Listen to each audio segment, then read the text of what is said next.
desarrolla hasta hoy es lo que va a entrar en la parcial de la próxima semana, ¿sí? Entonces, la prueba de la semana que viene, el primer parcial, es la semana que viene. Entonces, todo lo que desarrolla hasta hoy, la idea es que pueda terminar hasta fecundación, pero si no, por lo menos hasta gametogénesis. Entonces, eso va a ser lo que va a ingresar al parcial de la próxima semana. Acuérdense que su pregunta extra es los receptores acoplados a proteína G, el mecanismo de los receptores. Entonces entraría comunicación y señalización, núcleo, genes, control del ciclo celular, mitosis, meiosis y gametogénesis. Vamos a ver si fecundación también llega. Empezamos. Ok. Y ya desde ahora les digo que el que hizo ya la entrega y ya eso le cuenta como su presencia. Si ahora amablemente, con todo el amor del mundo, le puedo decir que el que ya no le interesa estar en la clase desde ahora en adelante, la puerta está abierta y se pueden retirar. ¿Sí? Para evitar cualquier ruido después. ¿Sí? Estamos, nadie está obligado a estar sentadito más ahí desde ahora. Entonces, cuando nosotros hablamos de la meiosis, tenemos que entender cuál es el motivo por el cual se debe dar este proceso en todos los seres humanos o todas las especies que sean organismos vivos. Principalmente es para que ocurra una variabilidad genética, donde la variabilidad genética está dentro de diversas poblaciones y también entre la misma población. Las únicas personas en el mundo que van a tener el mismo material genético, la misma información, van a ser los gemelos idénticos, que son los monocigotos. Después no va a haber otra persona en el mundo que sea genéticamente igual. Cada uno de nosotros somos genéticamente diferentes. Si tenemos un hermano monocigótico, es el que sería y que tendría nuestro mismo material genético. Para que ocurra esta variabilidad, tiene que darse la reproducción sexual. La reproducción sexual lo que busca es una ventaja reproductiva.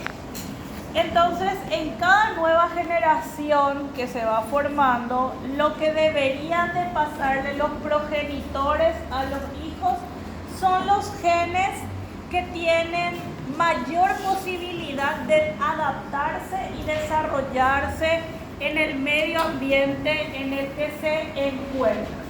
Entonces, ¿qué significa eso? Que los genes que deberían de pasar de generación en generación son los que me dan más oportunidades de sobrevivir. Por eso la naturaleza, la biología es tan perfecta que hay casos, vamos al ejemplo de los animales. Cuando principalmente los perros, los gatos saben, o los animales mamíferos en general saben, que lo que han ahora, lo que llegó ahora al mundo no va a poder desenvolverse de forma adecuada, ellos huelen, sienten eso y les matan a lo que han recién parido, por así decirlo. Entonces, la naturaleza, la biología es tan perfecta que hay seres que lastimosamente no tienen esa viabilidad y la reproducción sexual es al azar. Si no hay, no se trata mucho de que yo pueda corregir, por eso hay veces hay que recurrir a fecundación in vitro.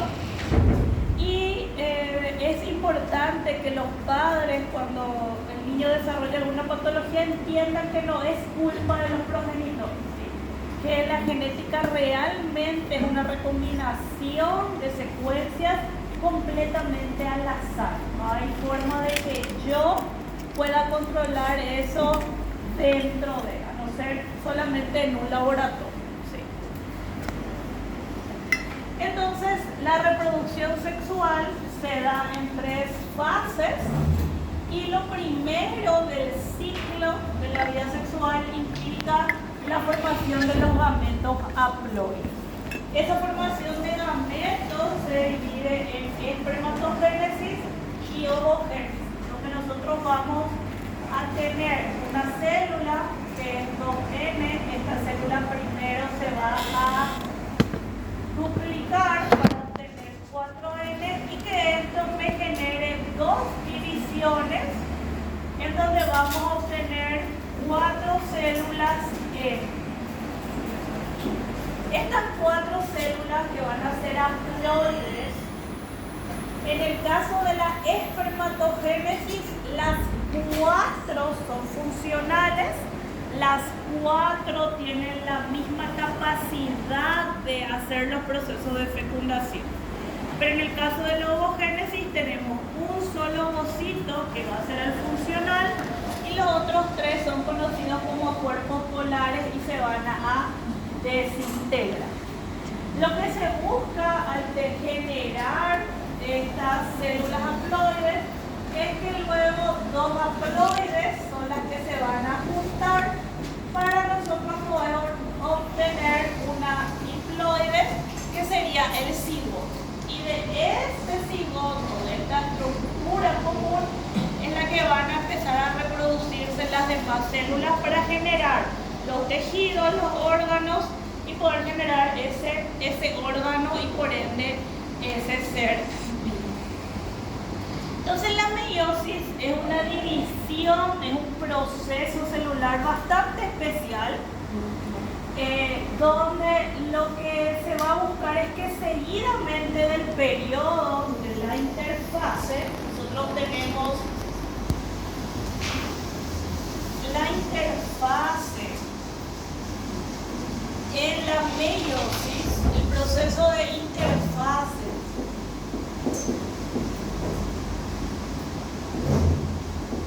tiene una fase S, que es una fase bastante larga, es larga comparado con el de la mitosis, y la G2 es ausente, ¿sí? Es una fase que no existe. Por ese motivo, si esta G2 es ausente, ¿qué no ocurre en el proceso de meiosis? ¿Qué no va a ocurrir? ¿Qué ocurre en la G2? ¿Qué ocurre en la G2? ¿Cuál era la pregunta número 1 ahora adelante? ¿Qué ocurre en la G2? Cuando yo pregunto si pueden hablar. ¿Qué ocurre? La reparación del material genético. Entonces, si acá no hay una reparación, por ese motivo en la meiosis, cuando hay un error en la meiosis, es porque ya no se pudo reparar el G2. Entonces esos errores van siendo arrastrados, ¿sí? Van siendo arrastrados para la formación de esos nuevos gametos, ¿sí? De esa célula sexual. Luego de que ocurre esa fase S, van a ser sucesivas las divisiones de una meiosis 1 y de una meiosis 2. Hablamos de que estas 2 divisiones van a ser sucesivas, pero no inmediatas. Van a ser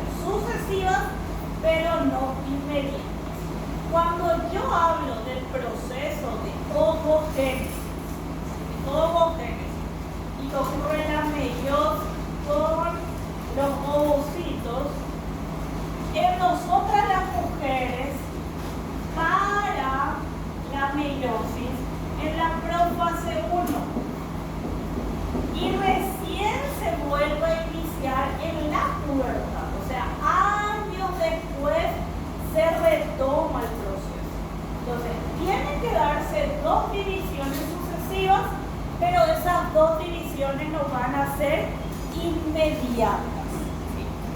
La espermatogénesis y la ovogénesis entonces ocurren cada una en las gónadas, una en la gónada masculina y la otra ya inicia en la gónada embrionaria. ¿Sí?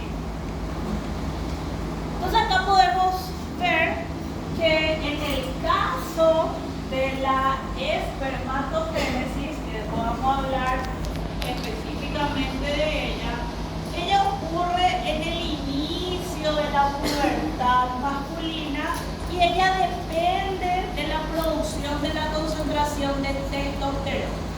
En promedio, la espermatogénesis dura de 64 a 72 días, mencionan algunos libros, y otros mencionan 65 a 75 días.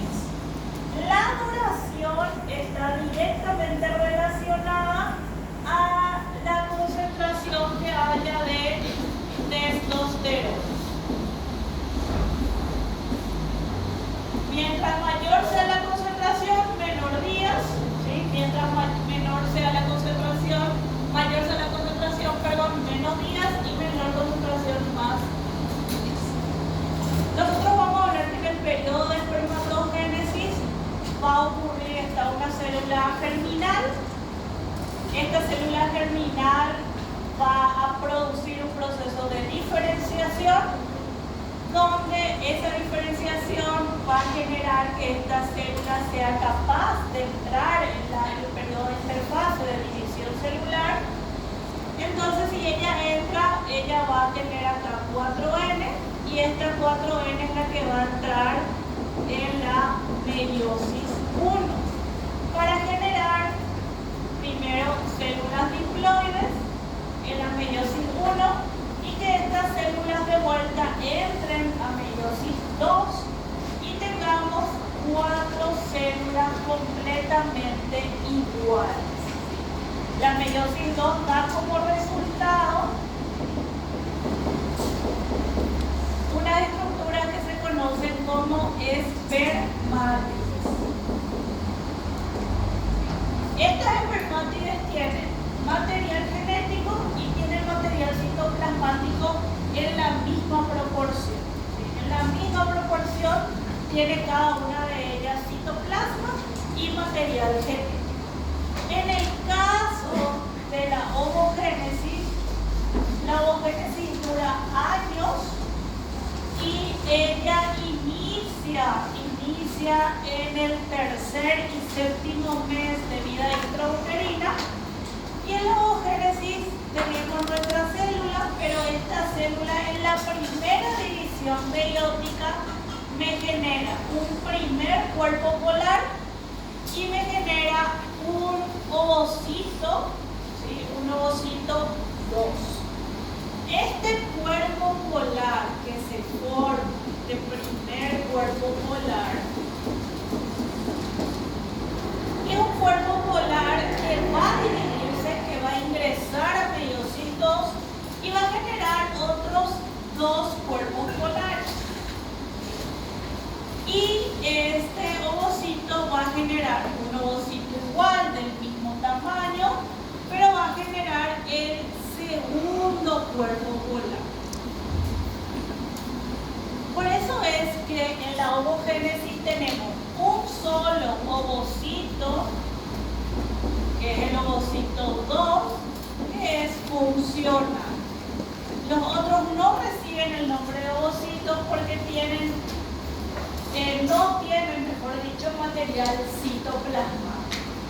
Solamente tienen, sí, material genético, van a tener, pero no tienen la maquinaria para poder sobrevivir. Por eso la literatura menciona que estos cuerpos polares son completamente degradados, son desintegrados, se van a desintegrar. ¿Sí, Andrés? ¿Perdón? No, la verdad que no se conoce una función, ¿sí? Ellos solamente se van a desintegrar, ellos aportan su material citoplasmático. Ellos lo que hacen es acompañar al ovocito al que va a ser funcional, pero después ellos se desintegran y no tienen una función. O sea, el libro no menciona, solamente menciona que ellos se desintegran, ¿sí? Porque no son viables, no son viables. Bueno, entonces como les decía, la meiosis es un tipo especial de división celular donde lo que se busca es la reducción de los cromosomas a la mitad. Una vez que nosotros logramos reducir esos cromosomas a la mitad, es porque en ese periodo también ocurrió recombinación genética. Esa recombinación genética ocurre en la profase 1 y es los periodos más importantes que van a darse en la meiosis, porque de ellos va a depender cómo va a ser la división que va a ocurrir seguidamente, que implica la segregación al azar de los cromosomas homólogos paternos y maternos. ¿Qué quiere decir eso? Que en una espermátide el hombre puede recibir mayor aporte de cromatías que provenieron de mamá, en otros que provenieron de papá, y en otros puede recibir combinaciones. No hay un orden, no es que yo voy a recibir de un lado todo lo que fue de mi mamá, de un lado todo lo que fue de mi papá, sino que esa distribución de los cromosomas homólogos paternos y maternos es completamente al azar. Y lastimosamente, chicos, hay seres humanos que tampoco, como es un juego al azar, es pues depende de la suerte también. Entonces hay gente que en la repartición de esos cromosomas homólogos, el azar no le dio la suerte de ser un ser completamente funcional, por así decirlo. Por eso vemos aberraciones cromosómicas numéricas, aberraciones cromosómicas estructurales, y dependiendo del grado de aberración cromosómica, eso va a generar, por ejemplo, en la mujer un aborto espontáneo, ¿sí? Porque no es viable. Professor, essa divisão do material, ela implica no exercício de desenvolvimento? No está implicado, porque puede ser que vos, es que la distribución, por eso es al azar. No puede ser que en un lado reciba 50-50 dominantes recesivos, en otro todo dominante, en otro todo recesivo. Por eso es que cada hijo que los progenitores tienen son diferentes. Si justamente tocó que haya heredado uno donde había mayor recesivo, va a presentar mayor recesividad. ¿Sí? Eso por eso depende mucho de cómo se haya distribuido, cómo se haya dado esa segregación al azar. Entonces nosotros hablamos de que entre la mitosis y la meiosis hay semejanzas. La mitosis también ocurre el cambio en el núcleo y por ende la meiosis también. En la meiosis, no precisamente el núcleo se va a desintegrar, sino el núcleo se va agrandando. En la meiosis, la envoltura nuclear eucarioteca va aumentando de tamaño. También hay una presencia que se llama la presencia del uso, que es ese complejo proteico, que es el uso meiótico en este caso. La cromatina también sufre procesos de condensación y hablamos de que esto ocurre en periodos y fases. Y acá está un cuadro de las principales diferencias que yo ya les hablé. Chicos, estudien la diferencia y la semejanza entre la mitosis y la meiosis. Les voy a preguntar. Entonces, cuando hablamos de diferencias, la principal es el lugar en donde van a ocurrir. La mitosis es exclusivamente de células somáticas, la meiosis de células sexuales. En el caso de la meiosis ocurren dos divisiones seguidas después de la interfase. La fase S es mucho más larga. Nosotros en la mitosis sabemos que la fase S dura 7 horas, ¿sí? Pero la meiosis dura mucho más, es bastante larga. La G2 es prácticamente ausente en la meiosis y en la meiosis 1 los cromosomas se aparean, se recombinan. Quiere decir que el resultado por ese motivo de la meiosis son formaciones de nuevas células hijas donde en cada una hay una variabilidad genética diferente, un aporte de secuencias de nucleótidos diferentes. Chicos, cada gameto, cada célula haploide tiene un material genético diferente, debido a esas recombinaciones que ocurrieron en los cromosomas ómnibus. En cambio, en la mitosis, el material genético debe de permanecer constante. Las células que se forman en la mitosis tienen la misma secuencia. Y ustedes saben que si por algún motivo hubo un error, eso va a ser eliminado o reparado si es que se puede reparar. Entonces, la mitosis me genera, chicos, eso no significa que en las células que van a ser germinales no ocurra mitosis. En las células que son germinales tiene que ocurrir mitosis, porque esas células germinales están guardadas en las gónadas masculinas y están guardadas en las gónadas femeninas hasta que ellas tengan que empezar el proceso. En el caso de los procesos de espermatogénesis, esas células que son germinales, van a estar en la gónada masculina cuando empiece la pubertad, empieza la concentración de la testosterona. Esos espermatocitos, esos ovocitos que hasta ese momento solamente ha ocurrido en ellos mitosis, van a hacer un proceso que se llama diferenciación. Y esa diferenciación va a hacer que ellos empiecen la interfase 1, por ende van a entrar en la meiosis 1 esos espermatocitos y esos ovocitos, y en la meiosis 2 se va a generar ya las espermátides en el caso de la espermatogénesis, y en el caso de nosotras las mujeres, la ovogénesis va a generar un ovocito. A fase de diferenciação é antes da meiosis 1. Antes de la meiosis 1. Bueno, después hay una diferenciación también, pero ya es un proceso de la espermatogénesis que vamos a ver. Chicos, nosotros, en el caso ya de nosotras las mujeres, muchas veces nosotros creemos que lo que cae en cada ciclo menstrual es el óvulo. Realmente lo que cae en cada ciclo menstrual son ovocitos 2. El óvulo realmente no se forma si es que no hay fecundación.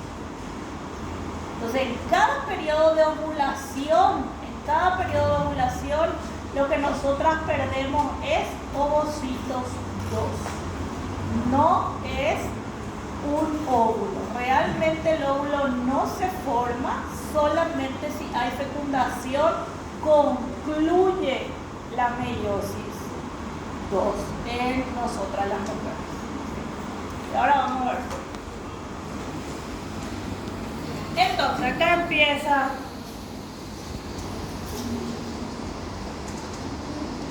¿Quién es Alexa hoy? Não sei o nome.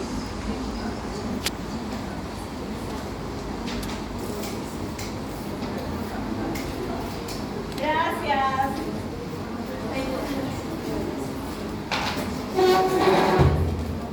Desde acá también no le hago mucho caso a mi slide, no le hago caso. Ah, ¿claro? Creo que la próxima clase ya voy a dar rollas así que Você não pode aumentar um pouco o ar? É sério? no se puede prestar atención de tanto. Não, por causa do filme. Ya pedí. Ay, María.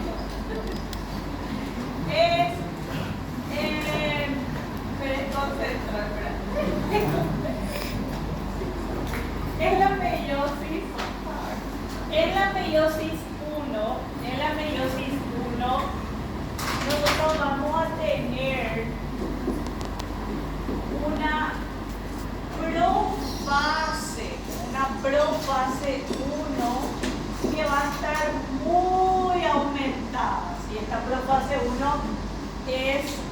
la de mayor tiempo, la de mayor duración. ¿Sí?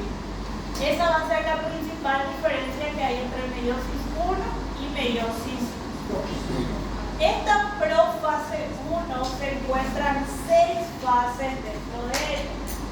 La primera fase de esta profase 1 se conoce como preleptonema. Este preleptonema es un espacio en donde nosotros vamos a tener a nuestra célula y a nuestro núcleo con nuestros cromosomas bastante delgados, bastante finos. ¿Sí? Los cromosomas van a estar bastante delgados, van a estar bastante finos. Si quieren ya pueden pasar al siguiente slide para seguir. Porque ahí. Entonces, esa primera, este preleptonema, es conocido como una profase temprana. Esta es entonces conocida como una profase temprana.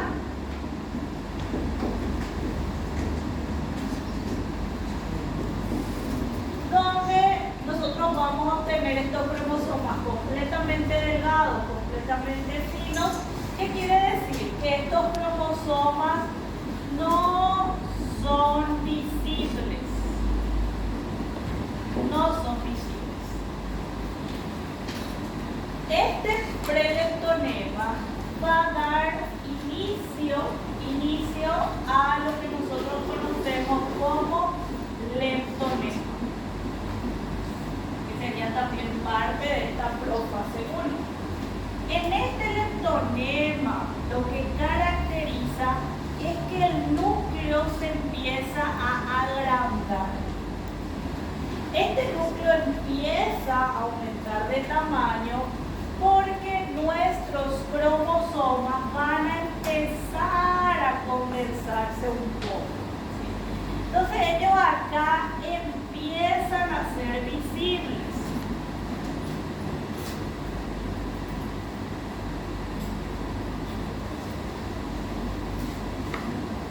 Ellos van a empezar a ver. Quiere decir que ahí la condensación está iniciando y yo necesito que este núcleo aumente de tamaño para que dentro de él pueda entrar esa replicación que hubo, ¿sí? Que puedan entrar todos esos cromosomas, todo ese material genético que fue replicado. Acuérdense que previamente a esto ocurrió la interfase, donde en la interfase ocurrió la replicación del material genético en la fase S.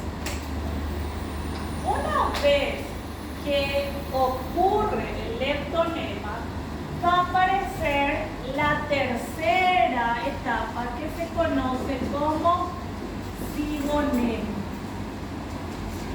Chicos, en este cigonema, de manera momentánea, en este momento va a parar la condensación de la cromatina. ¿Sí? La cromatina va a parar de condensarse. ¿Por qué? Porque yo voy a tener mi célula, voy a tener al núcleo y mi material genético va a empezar a estar así, no todavía tan condensado, pero mis cromosomas homólogos van a empezar a atraerse entre sí. Los cromosomas homólogos van a empezar a atraerse entre sí y se da inicio a la sinapsis gen con gen. ¿Sí? Entonces, acá en el cigonema ocurre la unión gen con gen, que yo les había mencionado que nosotros tenemos dos copias de un gen, que yo tengo un alelo materno y tengo un alelo paterno. ¿Sí? Entonces, lo que se va a empezar a unir van a ser los alelos de ese mismo gen. Esa unión de gen con gen va a empezar de los extremos, ¿sí? Entonces van a empezar a unirse acá, acá, acá, acá, y va a ir dándose uniones.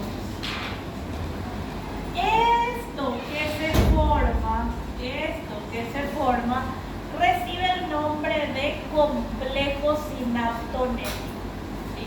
Esto se forma entonces también en el cigonema y se conoce como complejo sinaptonémico.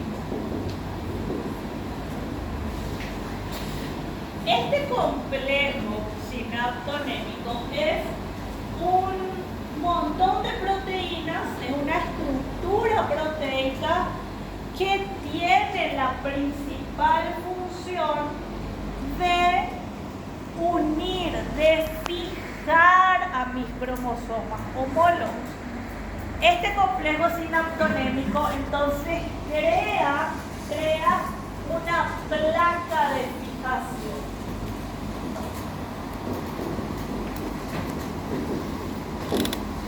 Donde esta placa de fijación lo que hace es que las combinaciones que ocurrieron de gen con gen sean exactas y sean precisas, ¿sí? Este complejo sinaptonémico me permite que yo obtenga algo que se conoce como tetrada. Porque acá yo tengo 4 combinaciones de ese cromosoma. Yo tengo cromosomas homólogos, donde cada cromosoma homólogo está formado por una cromátida hermana. Entonces yo tengo 4 hermanas que están juntas. Y esto es lo que se conoce como tetrada.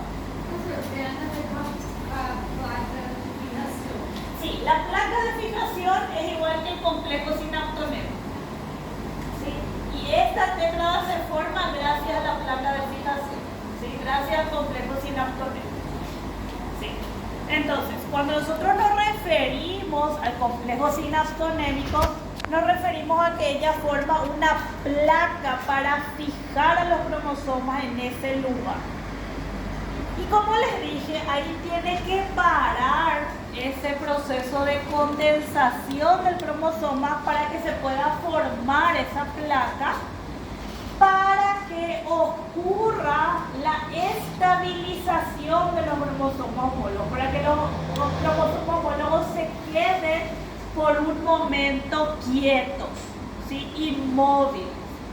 Y yo necesito que ocurra ese proceso que inmoviliza para que se pueda dar mi cuarta fase,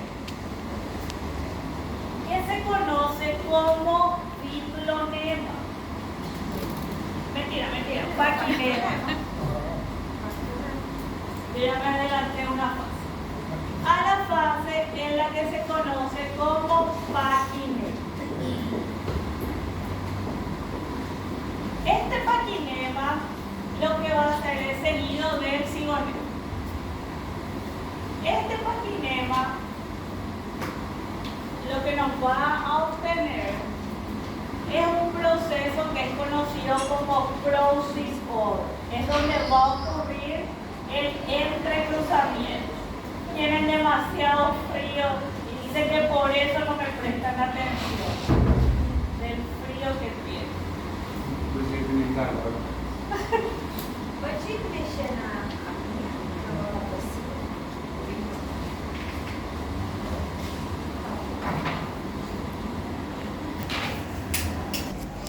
Por suerte ya llega el invierno. Bueno, chicos, entonces en el paquinema, estos cromosomas que se juntaron, que se unieron en el cigonema, van a intercambiar segmentos Entonces, es en el paquinema en donde ocurre la recombinación. Cromosomas también, ¿qué? Es lo que conocemos como crossing over. Ellos van a intercambiar. Essa parte eles vão combinados ou eles não necessariamente eles são pareados? Acá ellos solamente están apareados. Chicos, en el cigonema ellos solamente están apareados, están fijados. Cuando ocurre el paquinema es donde va a ocurrir el intercambio de segmentos. El intercambio.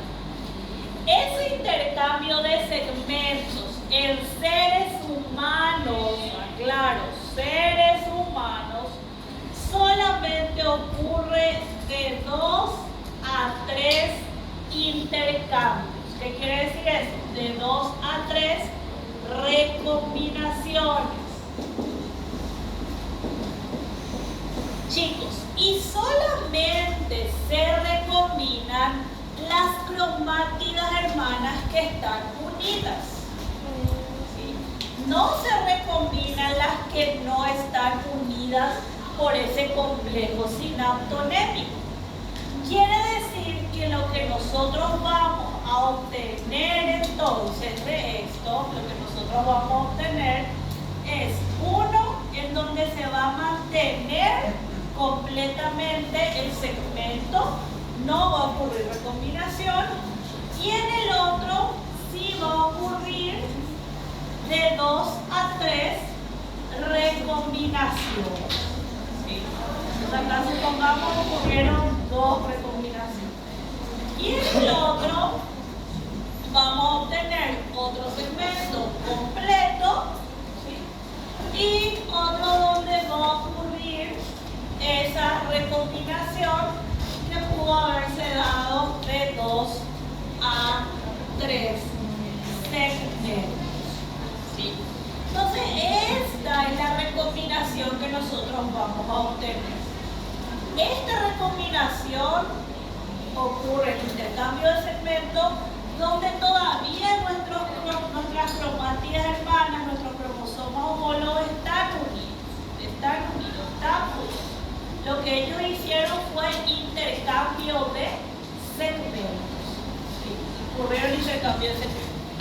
Hasta este momento no se dio todavía inicio de vuelta a la condensación de la cromatina, porque yo necesito que primero se intercambie el segmento para volver a retomar la condensación. Porque si algo ya está así muy pegado, yo no voy a poder intercambiar. Entonces yo necesito que primero ocurra el intercambio para que luego ocurra de vuelta la condensación. Por eso es que la condensación se retoma en el diplonema. Y en el diplonema es donde nosotros vamos a observar una estructura que se conoce como quiasma. Ahí pues. ¿Qué pasó? ¿Qué pasó? Para apagar la luz de aquí por. Ahí. Entonces, en esta fase, que es la quinta de la profase 1, que se llama diplonema, es donde se vuelve a iniciar el proceso de condensación. Esta condensación lo que va a hacer es que nosotros podamos observar exactamente los lugares en donde ocurrió el intercambio de segmentos. Y esa estructura en donde yo puedo observar el intercambio de segmentos es lo que se conoce como quiasma. ¿Sí? Entonces eso es lo más importante que ocurre en el diplonema. Chicos, en nosotras las mujeres, la ovogénesis para aquí en para ver diplonema. Cuando nosotras nacemos con todos nuestros ovocitos hasta diplonema. Y recién en la pubertad vuelve a iniciar la meiosis 1.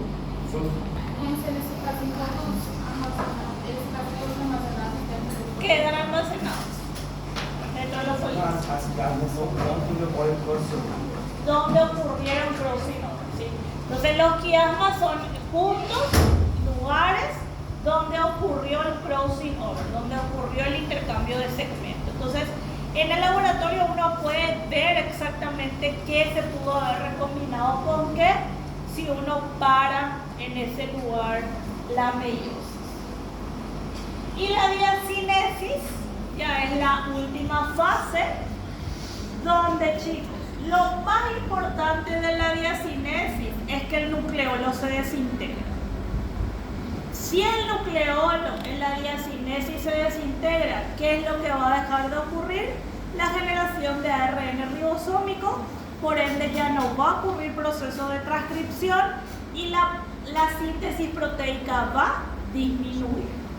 En todo el resto, en el preleptonema, leptonema, cigonema, paquinema, diplonema, tuvo que seguir habiendo transcripción y seguir habiendo, por ende, la producción proteica al 100%.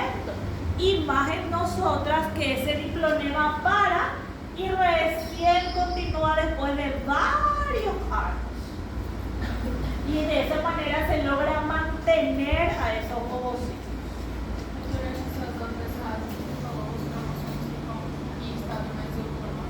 Están en estado más eucromático. Muy bien, Ana Luisa, que usted cada viernes me sorprende. Estoy tan orgullosa de usted. Entonces, esperemos que en el examen esté así con la misma luz. No me bota presión. Chicos, tengan en cuenta esas cosas, esas diferencias para efectos del próximo viernes. El examen no va a estar... ¿Por qué me mira? El examen no va a estar difícil, tampoco fácil, por ende no imposible.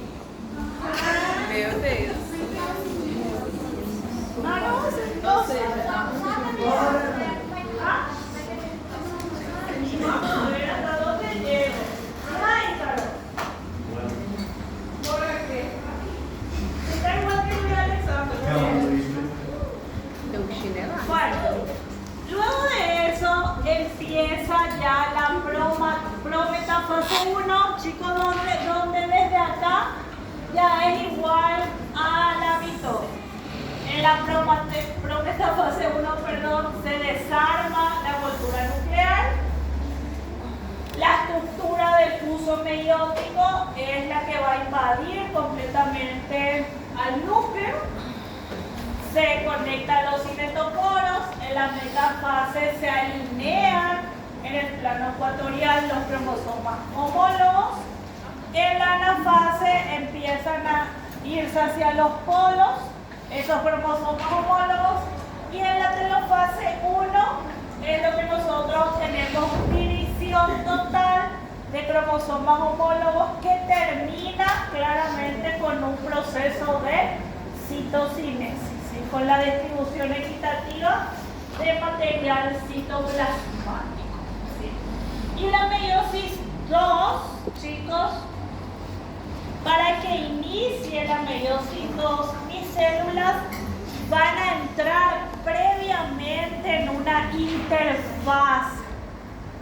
En la interfase 2 no hay duplicación de material genético. En la interfase 2 lo único que ocurre es que las células van a moverse, van a colocarse en unos puntos de partida. No hay duplicación. Eduardo, ¿usted como que el oído? Entonces.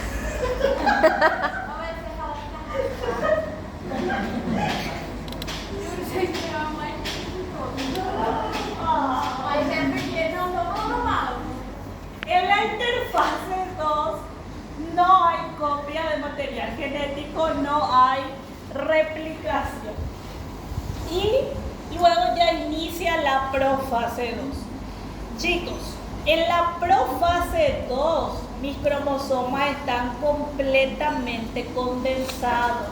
No hay necesidad de que yo vuelva a iniciar. ¿Y por qué en la profase 2 los cromosomas ya están condensados? Soy Alexandra. Porque usted que está de espíritu, cuerpo, alma acá en la clase. Porque en la profase 2 los cromosomas ya están completamente condensados.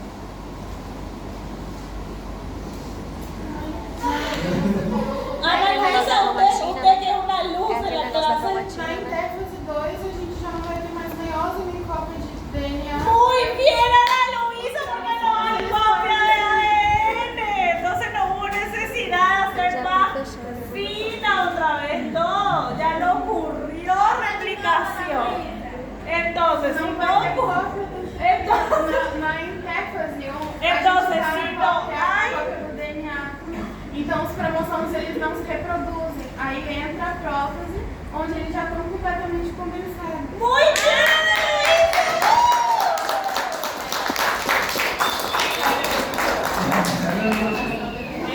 Yo y Alexandra la perdiendo acá.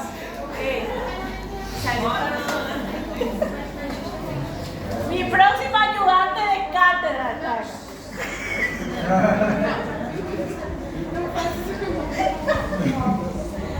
Ve que usted bajo presión funciona. Bueno, luego de la profase 2 entra la metafase 2. Chicos, ¿cuál fase entonces no hay en la meiosis 2? Ícaro. Si de profase pase a metafase 2, ¿cuál fase no hay en la meiosis 2? Prometafase. Directamente de la profase 2 nos vamos a la metafase 2 porque ya no hay necesidad de estar condensando cromosomas.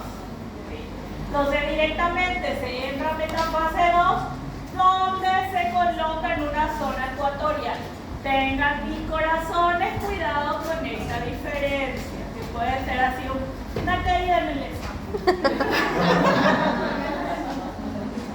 Y luego ya hablamos de anafase 2, donde ya se van a separar y migrar. En la meiosis 2, en la anafase 2, lo que migra hacia los polos opuestos son las cromátidas hermanas o los también conocidos como cromosomas Y. Entonces nosotros vamos a obtener 4 células con material genético, 2 en donde no hubo recombinación y 2 en los que sí hubo una recombinación. Por eso es que a veces nosotros podemos tener más similitud con nuestro abuelo, más similitud con nuestra abuela o más similitud con los dos. Chicos, lo que se recombinó en nuestros padres fue el de nuestros abuelos. Lo que se recombinó en nosotros es el de nuestros padres. Por eso hay veces que en una generación se dice que la siguiente generación sí ya puede tener ojos claros, porque hay más probabilidades de que esos segmentos de genes recesivos se puedan recombinar y se puedan observar en la siguiente generación. ¿Vieron? Qué importante que es saber biología. Bueno, y estas son consecuencias genéticas de la meiosis sin la consecuencia de la genética de la meiosis. Podemos tener una que claramente es vinculada a la segregación al azar de los cromosomas y esa segregación al azar contribuye a la diversidad, a la variabilidad. Es un mecanismo en el cual es destinado nuestro azar, ¿sí? Porque el de cada uno, si no hubo una creación de fecundación in vitro, fue completamente al azar, ¿sí? Las recombinaciones nosotros las podemos observar en esas estructuras que se llaman quiasmas, ¿sí? Y la meiosis solamente concluye con todos esos cromosomas presentes maternos y maternos, que han sido recombinados. Por ende, chicos, si hay un error a nivel de la segregación, hay un accidente en la meiosis, un accidente a nivel de segregación, a eso se le conoce como no disyunción meiótica. Esa no disyunción meiótica puede causar anomalías cromosómicas a nivel de numéricas, ¿sí? Aberraciones numéricas, en donde tenía que dividirse e irse 23 y 23, en un lado vino 20 y en el otro se fueron de forma, los otros tres ya hay de un lado 26, en un lado vino 24 y en el otro se fue lo que tenía que irse 22, ¿sí? Entonces esa distribución es completamente al azar. Y por ese motivo, miren chicos, en nosotras las mujeres en el diplonema, donde solamente lo que ocurrió en el diplonema fue la observación de esos quiasmas. Todavía no ocurrió la separación de los cromosomas homólogos. Mientras más años pasen esos ovocitos en los folículos, van a envejecer cada vez más y más errores pueden haber en esa división. Por eso es que las aberraciones cromosómicas numéricas en las que están ligadas mayoritariamente a la edad de la mujer. Y acá podemos ver cómo el síndrome de Down, a medida que uno va avanzando de edad, también hay mayor la probabilidad. Lo recomendable es que hasta los 35 años uno o sea madre o decida congelar sus ovocitos, ¿sí? Ya después de los 35, la verdad que hay una caída abismal. En los 40 ya hay una probabilidad de 1 a 97 y en los 45 de 1 a 23. Claramente hay casos y casos. Yo conozco mujeres que han sido madres a los 46, 47 años y no hubo ningún inconveniente. Entonces hay casos y casos. Pero la probabilidad claramente ya va siendo mucho mayor para la descendencia, ¿sí? Y es por el hecho de que se mantienen en los folículos en el diplonema y se inicia, ese ovocito 2 tiene que descender por la trompa de falopio para poder ser fecundado. Si no es fecundado, lo que cae entonces es el ovocito 2. Y como les dije, chicos, el óvulo realmente nunca se forma, y se dice que lo que nosotros ovulamos, pero lo que realmente cae en cada periodo menstrual, en cada ciclo menstrual, es un ovocito 2. Y en los varones, la meiosis comienza a partir de la pubertad, vinculado con los niveles de testosterona, y eso avanza relativamente a lo largo de toda su vida adulta. Sí.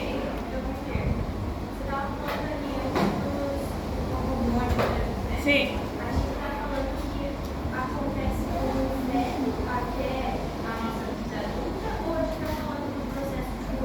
No, el proceso empieza, el proceso de ovogénesis empieza en el tercer mes de vida intrauterina.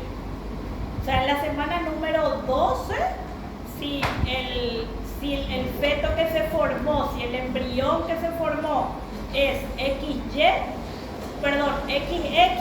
en ese momento empieza también la ovogénesis. Entre el tercer y séptimo mes de vida intrauterina. Pero después vamos a hablar otra vez específicamente. Ahora, recen.